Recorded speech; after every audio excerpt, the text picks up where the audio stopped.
Shalom saudara-saudari yang saya kasihi di dalam nama Tuhan kita Yesus Kristus.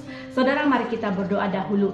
Bapa yang baik, Bapa yang kami sembah, Bapa yang kami kenal, di dalam nama Tuhan Yesus Kristus Tuhan, kami sangat bersyukur atas penjagaan pemeliharaan-Mu selama beberapa hari yang sudah kami lalui, sehingga pada hari ini kami dapat datang menyembah Tuhan di dalam ibadah kami di rumah kami masing-masing. Bahkan pada saat ini kami mau mendengar, belajar firman-Mu. Tolonglah Tuhan agar Roh Kudus memberi kami pengertian, kebijaksanaan dalam mendengar firman-Mu. Bahkan hamba-Mu yang Engkau pakai, Engkau memakai sesuai dengan rencana dan kehendak-Mu Tuhan. Dalam nama Tuhan Yesus Kristus kami berdoa. Amin. Saudara, hari ini sekali lagi kita akan sambung siri khotbah tentang buah roh. Dan sekarang kita sudah sampai ke siri yang ke-8, yaitu kelemah lembutan. Ketika bercakap mengenai kelemah lembutan, mungkin kita terus berpikir seorang yang lemah lembut itu, oh pasti cara jalannya lembut, tangannya lentik, pinggangnya lentik, jadi pondan dan sebagainya. Tapi saudara, dalam pengertian Alkitab bukan berarti penampilannya bukan yang itu. Kelemah lembutan dalam bahasa aslinya disebut prayutes, dan kata lainnya juga rendah hati yang bermaksud kekuatan yang terkendali. Jadi orang yang lemah lembut itu artinya adalah orang yang mampu mengendalikan kekuatannya. Jadi kekuatan yang tidak dikendalikan akan berbahaya, apalagi kita secara manusia yang selalu ingin menunjukkan sesuatu kehebatan kita. Kan biasanya kalau seseorang kuat, dia mahu menang saja, mahu memperlakukan orang yang ada di bawahnya sesuka hati.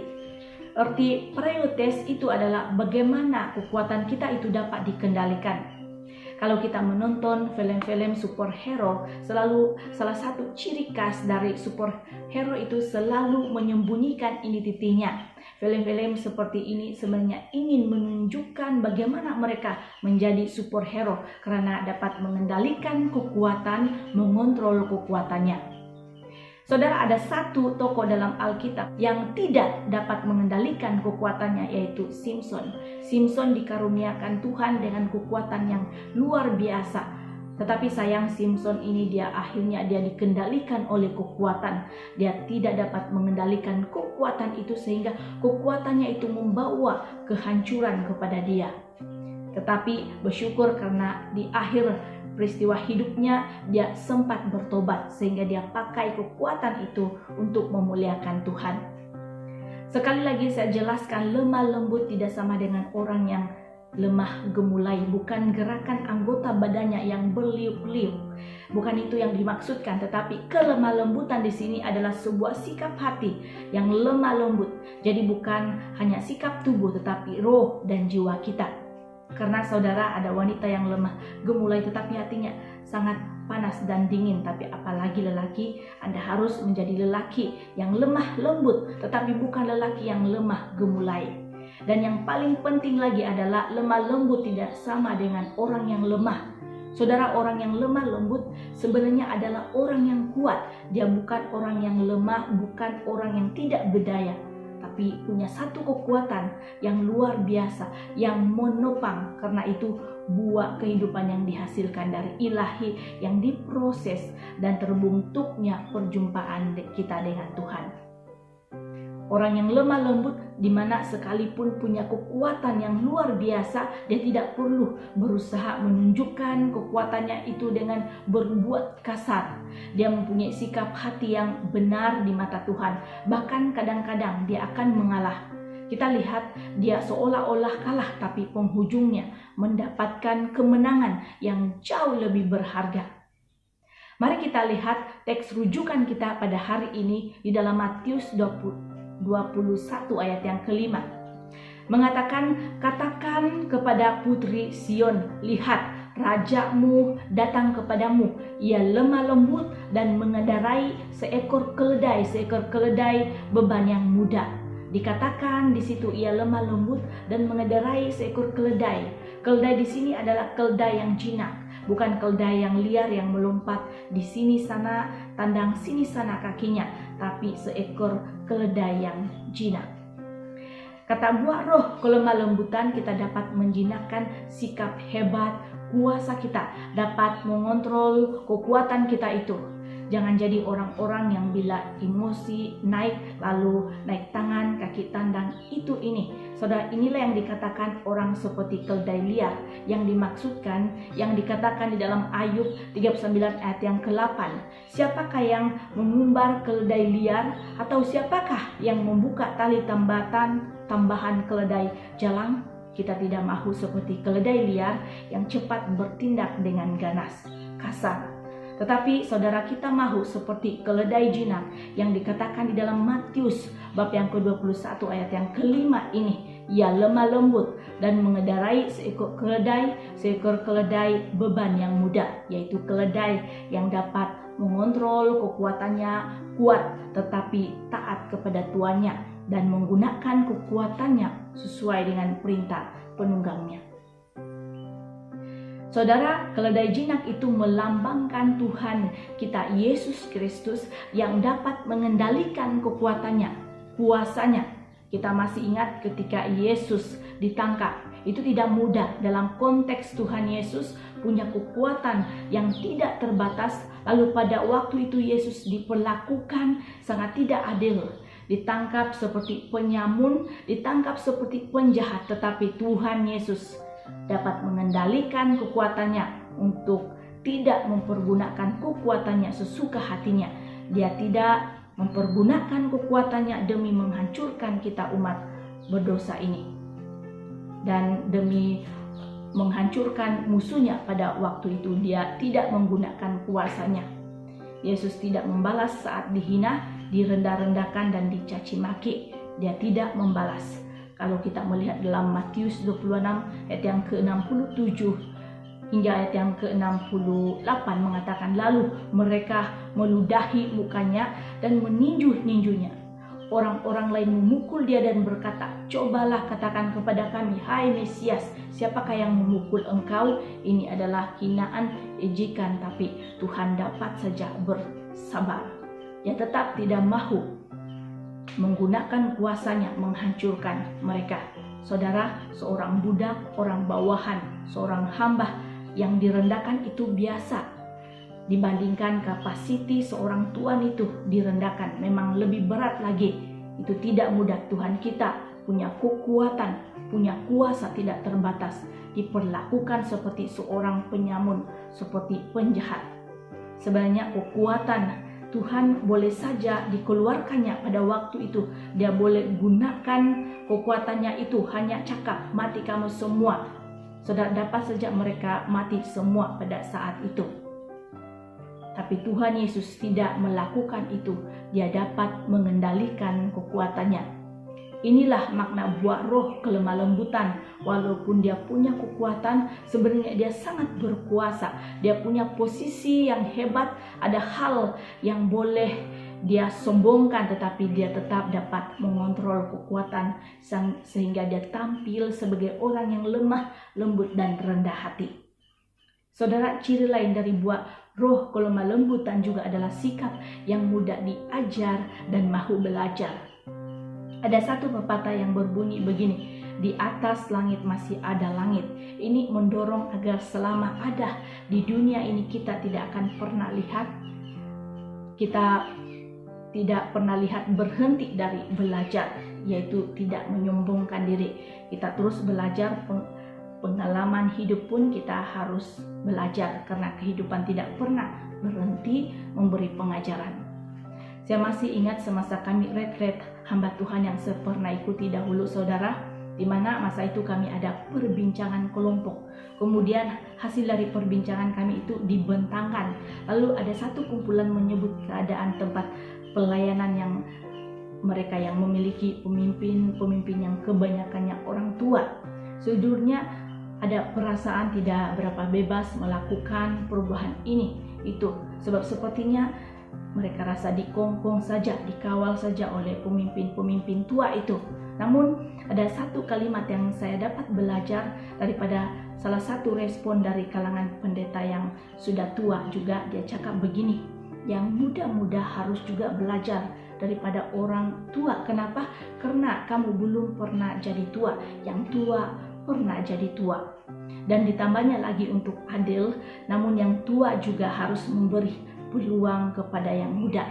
Jadi artinya adalah sama ada kita muda atau tua, yaitu jangan berhenti dari namanya belajar, yaitu salinglah menghargai dan saling melengkapi. Saudara, mudah diajar dan mahu belajar juga pengertiannya begini, yaitu sudah ditegur, dia tidak bersungut-sungut, dia tidak mudah marah, tetapi dia belajar untuk, yaitu mengaplikasikan, merenungkan, dia tidak mudah tersinggung, dan dengan senang hati, yaitu menerima teguran, kritik, dia dapat menerima nasihat, artinya dia dapat mahu mempertimbangkan, punya kerendahan hati. Yakobus bab yang ke-1 ayat yang ke-21 mengatakan, sebab itu buanglah segala sesuatu yang kotor dan kejahatan yang begitu banyak itu, dan terimalah dengan lemah lembut firman yang tertanam di dalam hatimu, yang berkuasa menyelamatkan jiwamu.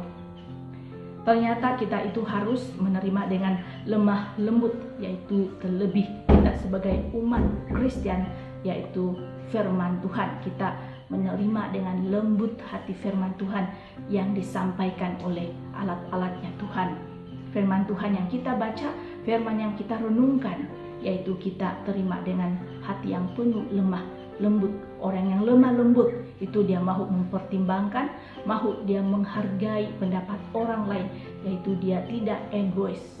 Saudara, bagaimana kalau saudara ditegur oleh Tuhan, bagaimana kalau firman Tuhan menegur kita? Apakah kita beraksi dengan sikap hati yang penuh pemberontakan, atau kita meresponi dengan hati yang lemah lembut? Respekkah kita akan kehadiran Tuhan lewat daripada firman tegurannya? Saudara, orang yang memiliki kelemah lembutan, dia dapat menerima teguran, dia mahu belajar dan dapat diajar. Saudara, bahagian terakhir dari khotbah saya hari ini adalah kita lihat ternyata kelemah lembutan itu mempunyai kekuatan yang sangat luar biasa, yang sangat besar. Kekuatan apa yang dimaksudkan? Amsal 15 ayat yang ke-1, jawaban yang lemah lembut yaitu meredakan kegeraman, tetapi perkataan yang pedas membangkitkan marah. Jadi kalau suami istri, suami berkata lembut, istri berkata lembut, itu meredakan kegeraman. Kalau kita memiliki kelemah lembutan, coba kalau istri melihat suaminya pulang dari kerja belum sampai masuk di rumah, disambut dengan penuh kebengisan, sana kau tidak perlu balik, dihalaunya dengan penuh bengis setiap hari. Bagaimana keadaan rumah tangga yang seperti itu? Ada satu case dalam sebuah keluarga Kristen. Keluarga ini kaya dan mereka memiliki satu orang anak. Ayah dan ibunya selalu bertengkar, dan anak ini juga selalu dimarah terus oleh ibunya. Apa-apa hal pun dimarah, sehingga anak ini dia mengalami ketakutan, dia ketakutan terus menerus, apa-apa hal dia takut. Lalu bapaknya dia mengajarkan anak ini, kamu itu harus jadi lelaki pemberani, gagah dan hebat, perkasa dan bukan penakut. Saya nampak kamu ini adalah anak mama, sepatutnya anak lelaki harus mandiri, kata ayah itu. Bapak ini dia bertekad, dia mau ajar anak ini jadi pemberani menghadapi realiti kehidupan. Akhirnya dibawanya anak itu, ditariknya dengan keras anak ini dan dimasukkan di satu tempat yang gelap seperti gua dari pagi sampai malam. Ditinggalkan anak itu di situ. Anak itu histeria, dia ketakutan yang luar biasa, dia teriak-teriak, dia minta tolong, bapak tolong, tolong, sehingga dia tidak berani menolak karena gelap tempat itu. Dia menyerah saja, dan dia di tempat itu selama beberapa jam. Kemudian kurang lebih jam 10 malam begitu bapaknya datang, kemudian tanya, kamu masih takut di tengah kegelapan? Anaknya itu dia tidak menjawab. Saudara, apakah cara bapak ini adalah kasih yang lemah lembut, yang inginkan anaknya itu menjadi seorang pemberani, berani menghadapi realiti hidup, berani belajar sungguh-sungguh? Saudara, ini adalah cara dunia, di mana apa yang berlaku selanjutnya, anak ini pulang sampai ke rumah, dia diam terus, dia trauma, dia mengalami bukan stres saja, tapi sudah depresi berat, dan bahkan dia mengalami kegoncangan jiwa. Akhirnya dia tidak mau makan, sampai kurus semua dibuang, dan Dia tidak mau tidur seorang diri. Dia tidak mau tidur. Bahkan di bilik orang tuanya pun dia tidak dapat tidur, sehingga matanya pun bengkak-bengkak. Dan waktu diberikan makan, dia lempar, dikasih minum, dibuang. Bahkan TV yang begitu besar dihancurkan, dibawa ke sekolah. Tapi anak ini dengan bengis katakan, aku tidak mau. Kamu ingat, kamu sejak boleh marah, mama bapak boleh marah, saya juga boleh marah. Mama bapak bertengkar terus, dan aku dalam ketakutan di tempat yang gelap, tidak ada yang menolong saya. Ini budak ini katakan, dia terus menerus melawan orang tuanya itu. Saudara, anak itu tidak mau ke sekolah, sehingga 1 minggu tidak lama kemudian seorang hamba Tuhan dia datang untuk melayani. Apa yang terjadi? Anak itu sudah memegang pisau. Hamba Tuhan itu menghampirinya, dilemparnya pisau itu. Syukur pendeta itu tidak kena. Hamba Tuhan itu terus menghampiri. Tuhan mengasihimu. Anak ini balas, tidak perlu datang. Hamba Tuhan sama-sama saja manusia. Lalu pendeta itu tersungkur duduk dan dia berdoa. Kemudian anak ini seperti keledai liar. Dia dicakar-cakarnya pendeta itu, tapi tidak dapat karena Tuhan melindungi pendeta itu. Kemudian anak ini tersungkur dan dia menangis. Dia mengatakan, tolong saya. Kalau kamu pendeta dikirim Tuhan, dapatkah saya lepas dari penjara yang memenjarakan saya, bapak dan mama saya setiap hari bertengkar, tolong saya. Saudara, anak ini hampir dihantar ke tempat sakit jiwa, tetapi Tuhan tidak pernah terlambat. Saudara, ternyata lewat daripada seorang anak inilah membuat pertobatan seorang ayah, seorang anak dan seluruh keluarganya.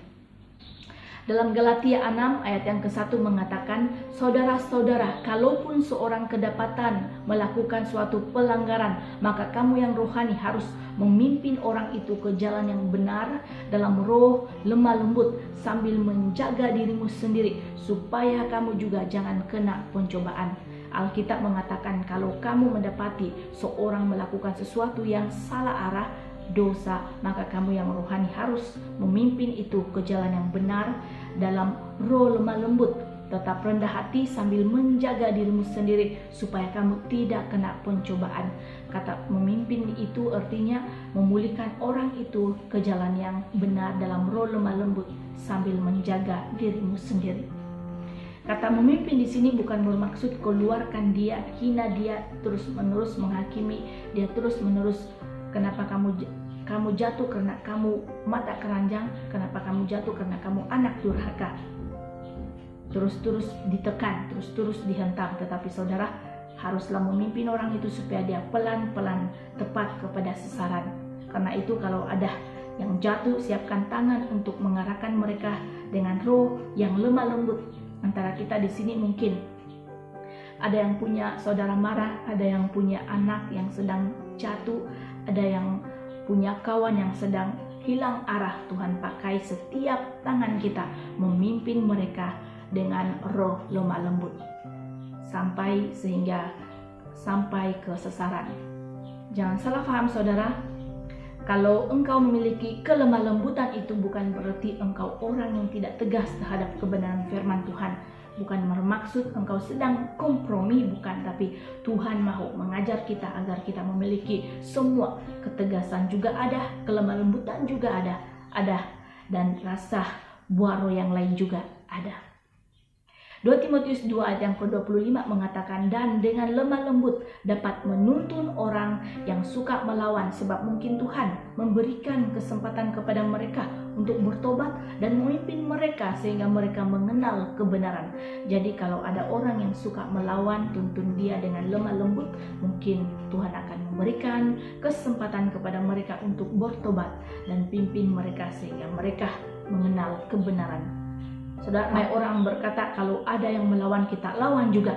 Dia belum tahu siapa saya ini dari planet lain, berkuasa. Saudara, jangan begitu. Alkitab berkata, tetaplah dengan lemah lembut. Tuhan Yesus, dia sabar dalam membimbing murid-muridnya. Kita lihat di dalam Matius 17 ayat yang ke-14 hingga 18. Di situ Tuhan Yesus dengan berbagai kerenah murid-muridnya, dia tetap tuntun mereka, pimpin mereka dengan penuh kelemah lembutan dan kerendahan hati. Sebagai kesimpulan daripada firman Tuhan yang sudah kita dengar pada hari ini, saudara, marilah kita terus hidupkan buah roh kelemah lembutan di dalam hidup kita. Biarlah kita dengan penuh kekuatan daripada Tuhan, dan mungkin mustahil untuk kita lakukan, tetapi percayalah dengan kekuatan kuasa roh kudus oleh benih firman Tuhan yang penuh, yang berkuasa, itu memampukan kita untuk dapat melakukan. Tuhan Yesus akan menyanggupkan kita dapat melakukan sesuai kehendaknya. Maka dengan pertolongannya kita percaya kita dapat menjadi pribadi yang lemah lembut seperti Tuhan Yesus. Dan Matius bab yang kelima ayat yang kelima mengatakan, berbahagialah orang yang lemah lembut karena mereka akan memiliki bumi. Mari kita berdoa. Bapa yang baik, kami sangat bersyukur untuk firman Tuhan yang sudah kami dengar. Buah roh kelemah lembutan, Tuhan mampukan kami untuk dapat mempraktikkan di dalam kehidupan kami tentang buah roh kelemah lembutan ini untuk menjadi terang-Mu Tuhan dimanapun kami berada. Terima kasih Bapa, terpuji dan termulialah nama-Mu Tuhan. Di dalam nama Tuhan Yesus Kristus kami berdoa. Amin.